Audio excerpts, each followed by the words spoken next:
Hello friends, welcome to DUCS tutorials. Last part में हमने link list complete किया था। आज हम स्टार्ट करने जा रहे हैं Q. Q is a linear data structure. It is a linear data structure.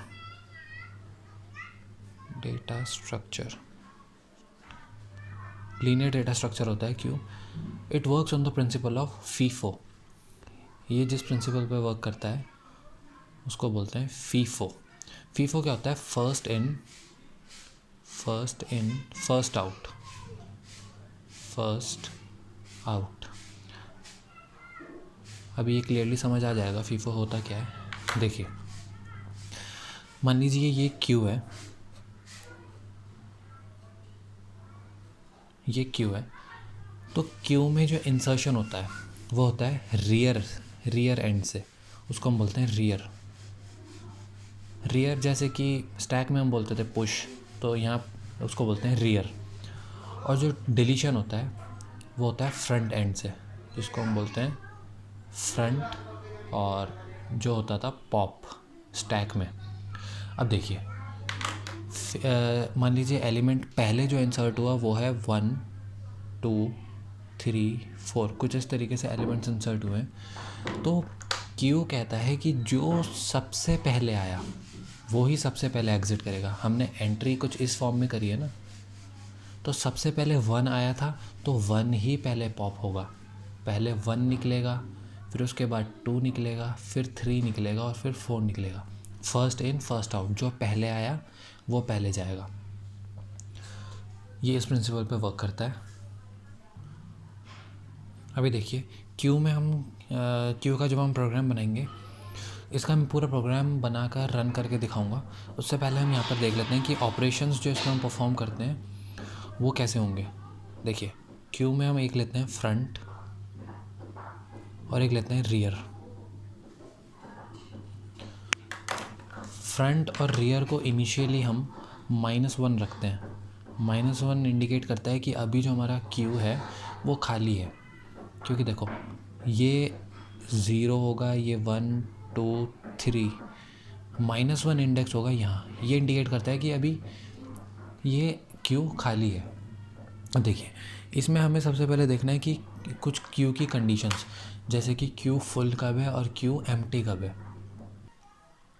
देखिए, क्यू जो है हमारा वो एम्प्टी तभी होगा जब फ्रंट की वैल्यू -1 होगी। यानी कि अगर ये क्यू है,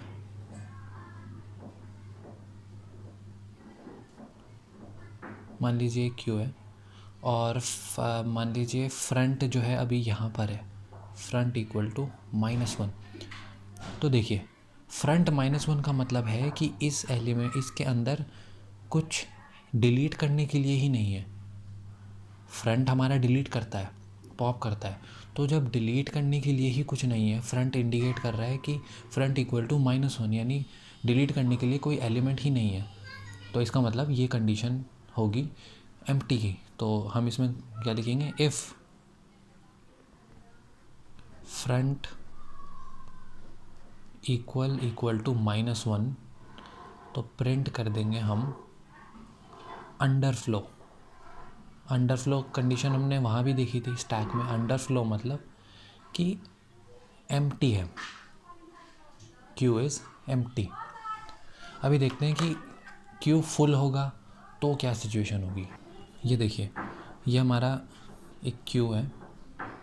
अभी देखिए, सबसे पहले इनिशियली क्या होगा कि हमारा फ्रंट और रियर दोनों यहाँ पे होंगे -1 पर, क्योंकि अभी क्यू में कुछ है ही नहीं। अब देखिए, मान लीजिए मुझे पहले बॉक्स में, यहाँ पहले ब्लॉक में एलिमेंट इंसर्ट करना है।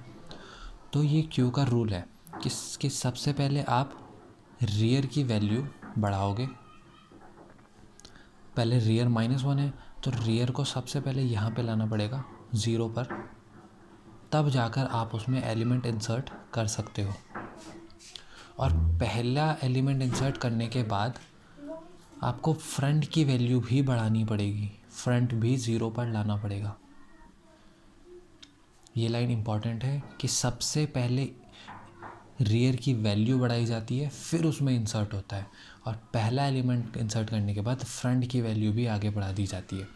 अब अगर मुझे इंसर्ट करना है 1 पोजीशन पर, तो हम फिर से क्या करेंगे, पहले रियर की वैल्यू को इंक्रीमेंट करेंगे, ये यहाँ से कट हो जाएगा, रियर आ गया इधर, फिर उसमें एलिमेंट इंसर्ट करेंगे। अब हम फ्रंट को नहीं छेड़ेंगे, क्योंकि फ्रंट 0 पर ही रखा रहेगा, क्योंकि अब हम इंसर्ट कर रहे हैं, डिलीट थोड़ी ना कर रहे हैं। अब क्या करेंगे, अगर मुझे सेकंड पोजीशन पर एलिमेंट इंसर्ट करना है तो मैं फिर से रियर की वैल्यू आगे बढ़ाऊंगा, रियर यहाँ पर आएगा, तब जाकर इंसर्शन होगा। अगर फिर से इंसर्ट करना है आगे तो रियर की वैल्यू फिर से आगे बढ़ेगी, फिर होगा इंसर्ट। अब देखिए मेरा क्यू हो गया फुल, ये दिख रहा है कि हाँ क्यू हमारा फुल है। तो हम यहाँ पे कंडीशन चेक कैसे करेंगे, देखिए फुल की condition, if rear +1 mod size equal to front. अब ये लाइन का मतलब समझना ज़रूरी है। देखिए मेरा रियर कहाँ पर है, रियर है मेरा 3 पर, ये देखिए 3 पोजीशन पर, +1 मॉड साइज़ कितना है इसका 4 इक्वल टू फ्रंट कितने पर है 0 पर, तो ये हो जाएगा 4 मॉड 4 इक्वल टू 0, 4 मॉड्यूलस 4 का रिमाइंडर 0, तो 0 इक्वल टू 0, कंडीशन सेटिस्फाई होगी। यानी कि ये फॉर्मूला जो है इससे पता चलेगा कि मेरा क्यू फुल है या नहीं है।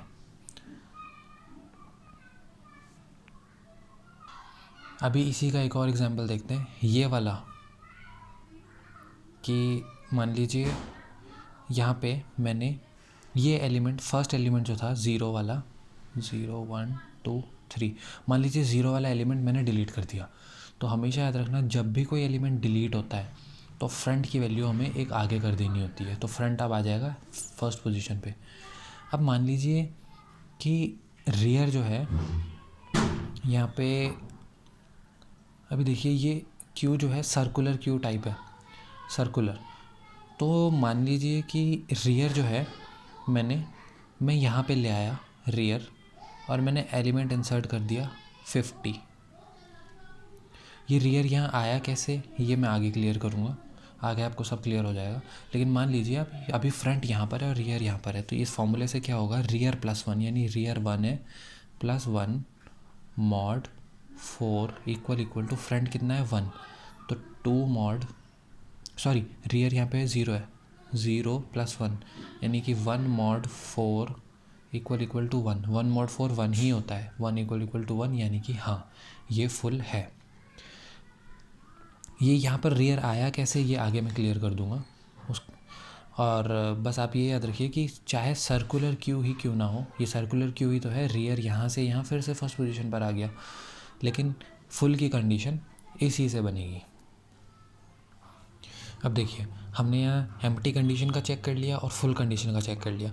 अब हम देखते हैं इंसर्शन कैसे होता है। एक होता है इंसर्शन, एक होता है डिलीशन। स्टैक में इंसर्शन होता था पुश, यहाँ पे हम बोलेंगे उसको एन क्यू।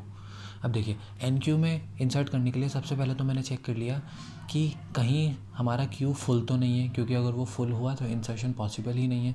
तो सबसे पहले चेक ओवरफ्लो कंडीशन, ये जो कंडीशन है फुल वाली, ये पूरी की पूरी पहले यहाँ चेक कर लेंगे। अगर ऐसा नहीं है तो एल्स पार्ट में आ जाते हैं। अब हमने क्या बताया था कि सबसे पहले रियर को आगे इंक्रीमेंट करते हैं, फिर उसमें डेटा इंसर्ट करते हैं। तो सबसे पहले रियर की वैल्यू आगे बढ़ा देते हैं, rear is equal to rear +1, rear की वैल्यू आगे बढ़ा दी। अब उसमें डेटा इंसर्ट कर देते हैं, ए ऑफ रियर, यानी कि एक एरे है जिससे हम ये क्यू बना रहे हैं, उसके अंदर वो डेटा पास कर दिया जो मैंने डेटा यूज़र से लिया है। ये देखिए यहाँ पर वो डेटा पास कर दिया, ठीक है। मतलब रियर की वैल्यू आगे बढ़ाओ और उसमें डेटा रख दो। क्या किया, ये रियर है, रियर और फ्रंट पहले -1 पे थे, तो सबसे पहले रियर की वैल्यू को इंक्रीमेंट किया, मतलब रियर को हम यहाँ लाए, उसके बाद उसमें डेटा इंसर्ट कर दिया, सिंपल। लेकिन मैंने आपको बताया था कि फिर उसके बाद फ्रंट को भी 0 पर लाना पड़ता है। तो यहाँ पे मैंने चेक कर लिया, इफ़ फ्रंट इक्वल टू -1। अगर फ्रंट -1 पर है तो फ्रंट को रियर के बराबर कर दे। देखिए क्या होगा, फ्रंट -1 है, हाँ है अभी, तो ये फ्रंट यहाँ से कट कर फ्रंट आ जाएगा यहाँ पे।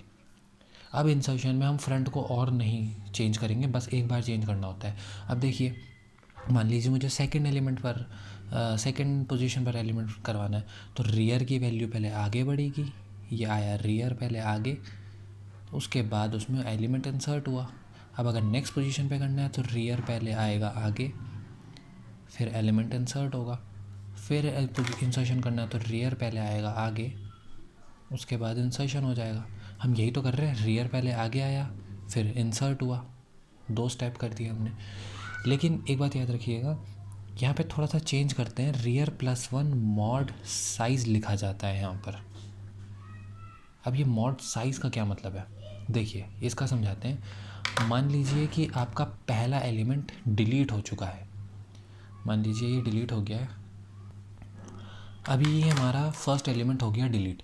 तो पहला एलिमेंट डिलीट होने के बाद हम फ्रंट की वैल्यू को आगे कर देते हैं, तो फ्रंट तो यहाँ आ जाएगा। फ्रंट पहले यहाँ पर था, पहली पोजीशन पर, 0 पोजीशन पर, अब वो एक आगे आ गया डिलीट होने के बाद। लेकिन रियर जो था मेरा, अब मुझे फिर से इंसर्ट करना है, क्योंकि फुल तो है ही नहीं, क्यों हमारा फुल नहीं है, क्योंकि एक अभी जगह एम्प्टी है, एक अवेलेबल है पोजीशन। तो अब ये क्या करेगा, रियर को मुझे यहाँ पे लाना पड़ेगा 0 पोजीशन पे। ये था 0 1 2 3, रियर मेरा 3 पर है। अब मुझे रियर को किसी तरह 0 पर लाना है, वो आएगा इस कंडीशन के थ्रू। देखिए रियर कितना है, 3 + 1 4, 4 मॉड्यूलस साइज़ कितना है 4, ये कितना होता है 0। तो रियर इस कंडीशन के थ्रू आ जाएगा यहाँ 0 पोजीशन पर। अब यहाँ पे मैं इंसर्ट कर सकता हूँ जो चाहूँ। तो ये कंडीशन से हम रियर को आगे भी बढ़ा रहे हैं, प्लस अगर रियर को घुमाकर फिर से वापस लाना हो तो फिर से वो इधर भी आ जाएगा, यानी एक सर्कुलर क्यू टाइप का बन गया ये। अभी हम देख रहे हैं डी क्यू मतलब डिलीशन, जिसको हम स्टैक में बोलते थे पॉप। देखिए डिलीशन के लिए मैं इस वाले क्यू का एग्जांपल लूँगा। ये क्यू फुल है और क्या था वो, फ्रंट, हमारा फ्रंट जो है 0 पर है और रियर हमारा 3 पर है। देखिए तो डिलीशन के लिए मैंने आपको बताया था, पहले हम एलिमेंट उठाएंगे, जो भी एलिमेंट है उसको उठा लेंगे। क्या करेंगे, देखिए जैसे मान लीजिए मैंने एक वेरिएबल ले लिया d, जिसमें मैं स्टोर कर रहा हूँ। तो d के अंदर पहले तो मैं फ्रंट पे जो भी है वो उसके अंदर एक्सेस कर लूँगा। जैसे 10 है तो 10 आ गया d के अंदर। अब मुझे फ्रंट को आगे भेजना है, यानी कि मैंने बताया था कि पहले एलिमेंट उठाएंगे फिर उसको फ्रंट की वैल्यू को आगे कर देंगे। तो हम क्या करेंगे, front is equal to front plus one और फिर प्रिंट कर देंगे। रिटर्न करवा दिया मैंने, ये d जो भी निकल कर आया है, यानी कि ये जो है जब फ्रंट निकला यहाँ से तो ये क्यू किस टाइप का बन गया, 20 30 40। रियर तो मेरा यहीं रहेगा क्योंकि रियर में तो मैं कुछ चेंजेस ही नहीं कर रहा हूँ। फ्रंट यहाँ पे था पहले, अब फ्रंट आ जाएगा यहाँ पे, ठीक है। अब मान लीजिए कि मुझे ये डिलीट करना है, तो अब ये हम उठा लेंगे यहाँ से और फ्रंट को कर देंगे आगे, तो फ्रंट अब यहाँ से यहाँ आ जाएगा। अब मान लीजिए ये उठाना है तो ये उठ जाएगा यहाँ से और फ्रंट चला जाएगा आगे, यानी कि अब फ्रंट आ गया यहाँ पे। अब प्रॉब्लम क्रिएट होगी। मान लीजिए जब मेरा फ्रंट लास्ट में आया और मैंने इंसर्शन कर दिया, एकदम इंसर्शन करते ही रियर यहाँ से हट के यहाँ चला गया और यहाँ पे एलिमेंट इंसर्ट हो गया, ठीक है।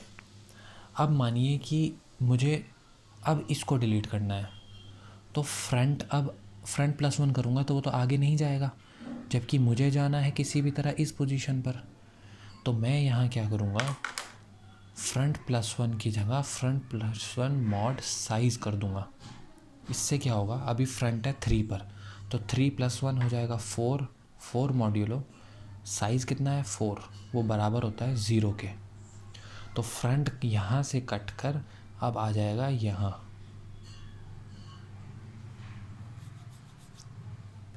जब ये एलिमेंट डिलीट करूँगा फिर फ्रंट आ जाएगा यहाँ पर। अब मैं इसको भी डिलीट कर सकता हूँ। तो आपको बस इतना ध्यान रखना है कि ये जो मॉड साइज़ जहाँ भी हम लगा रहे हैं ये सिर्फ उसको सर्कुलर बनाने के लिए कर रहे हैं, ताकि वो लास्ट में जाके फिर से घूम जाए वापस। लेकिन इसमें एक और कंडीशन है। मान लीजिए कि मेरा क्यू में सिर्फ एक ही एलिमेंट है, मान लीजिए ये मेरा क्यू है जिसमें एलिमेंट है 10। अभी इस कंडीशन में मेरा फ्रंट भी यही होगा और मेरा रियर भी यही होगा, ठीक है। तो इस कंडीशन से d = a ऑफ फ्रंट, यहाँ से मैंने इसको डिलीट कर दिया। अब ये डिलीट हो गया। तो डिलीट करने के बाद मुझे अब फ्रंट तो आगे नहीं जाएगा इसमें, तो क्योंकि कोई और पोजीशन है ही नहीं फ्रंट को आगे बढ़ने के लिए। तो मैं यहाँ चेक कर लूँगा पहले ही, if front equal to rear. अगर फ्रंट और रियर एक ही पोजीशन पे है, यानी अगर एक ही ब्लॉक है, तो मैं क्या करूँगा, फ्रंट को और रियर को, front equal to rear equal to -1, यानी कि यहाँ से एलिमेंट जब उठ जाए तो फ्रंट और रियर दोनों -1 पे सेट हो जाए, यानी कि खाली कर दें इस क्यू को। अभी नेक्स्ट वीडियो में मैं एक क्वेश्चन कराऊंगा, उसमें हम क्यू की पोजीशन देखेंगे कि फ्रंट और रियर में इंसर्शन और डिलीशन से क्या फ़र्क पड़ता है, किसकी पोजीशन में क्या चेंजेस आते हैं। तो आपसे रिक्वेस्ट है कि आप वो वीडियो ज़रूर देखें, उससे आपका क्यू एकदम क्लियर हो जाएगा कि पोजीशंस कैसे वर्क कर रही हैं। अभी यहाँ पे एक क्यू का प्रोग्राम बनाया है। यहाँ पे हमने ये NQ फंक्शन करवा दिया और ये हमारा DQ फंक्शन है और ये हमारा डिस्प्ले फंक्शन है, डिस्प्ले फंक्शन। और इसके साथ साथ एक हमने ये डिलीट क्यू का फंक्शन बनाया है, इसको मैं अभी समझाऊंगा, देखते हैं बाकी। देखिए, इसमें फिर मेन फंक्शन बनाकर हमने इसको मेन्यू ड्रिवन प्रोग्राम बनाया है और यहाँ पे केसेस लगा दिए। केस 1 में हमने NQ कर दिया, केस 2 में DQ, केस 3 में डिस्प्ले और केस 4 में डिलीट क्यू। तो उसके बाद केस 4 में डिलीट क्यू आ गया, ठीक है, और डिफ़ॉल्ट में आ गया हमारा रॉन्ग चॉइस। अब देखिए ये डिलीट क्यू क्या है। डिलीट क्यू में पहले तो हमने चेक कर लिया, अगर फ्रंट -1 है तो क्यू जो है ऑलरेडी एम्प्टी है, ठीक है। ये एल्स पार्ट देखते हैं बाकी का। डिलीट क्यू में बस हमारा जो क्यू होगा हम उसको डिलीट कर रहे हैं। हमने कह दिया अगर एरे ARR, हमने ARR एरे का नाम दिया, अगर एरे एग्जिस्ट करता है तो बस फ्री कर दे उस एरे को फ्री करते ही हमारा क्यू डिलीट हो जाएगा। अब इस प्रोग्राम को रन करके देखते हैं, कोई एरर नहीं है। देखिए साइज ऑफ क्यू हम रख लेते हैं 5, ठीक है। देखते हैं सबसे पहले, अभी क्यू में कुछ नहीं है, देखते हैं डिस्प्ले करके। 3 पर डिस्प्ले है तो क्यू इज़ एम्प्टी और ये जो लिखा रहा है ये गार्बेज वैल्यू, बट हमारा क्यू एम्प्टी है। हम कंटिन्यू के लिए Y प्रेस कर देंगे। अभी करते हैं NQ। देखिए NQ में मैंने एलिमेंट इंसर्ट करा 5, कंटिन्यू कर रहे हैं, फिर से NQ करते हैं। अब मैंने एलिमेंट इंसर्ट करा 6, फिर से कंटिन्यू कर रहे हैं। अभी डिस्प्ले कर लेते हैं तो एलिमेंट्स आर 5 और 6, ठीक है। अब हम इसको पॉप यानी कि DQ करते हैं, तो 2 पर है DQ। देखिए DQ हो चुका है, डिस्प्ले करवा कर देख लेते हैं। हमने डिस्प्ले करवाया, Q एलिमेंट्स आर 6, पहले था 5 6, अब DQ करके बचा है 6, यानी कि हमारा 5 यहाँ से जा चुका है क्योंकि 5 पहले आया था। हमने पहले 5 एंटर करवाया था फिर 6, तो 5 यहाँ पे डिलीट हो गया क्योंकि फर्स्ट इन फर्स्ट आउट। अभी कंटिन्यू करते हैं तो हमारा NQ भी काम कर रहा है, DQ भी काम कर रहा है। अभी डिलीट क्यू, देखिए 4 करके मैंने डिलीट क्यू किया, क्यू इज़ डिलीटेड। अब क्यू डिलीट हो चुका है। चेक करते हैं, डिस्प्ले करवा लेते हैं। देखिए Q is empty, Q elements are 0 क्योंकि डिलीट हो चुका है।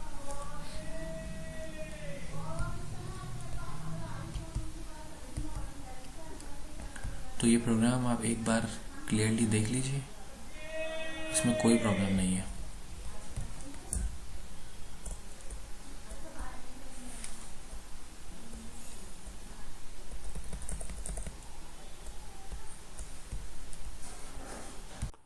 Thank you friends for watching this video, and if you guys found this video helpful, then please do hit like button and also subscribe this channel to get more videos on computer science subjects. You can also drop your comments in the comment section below.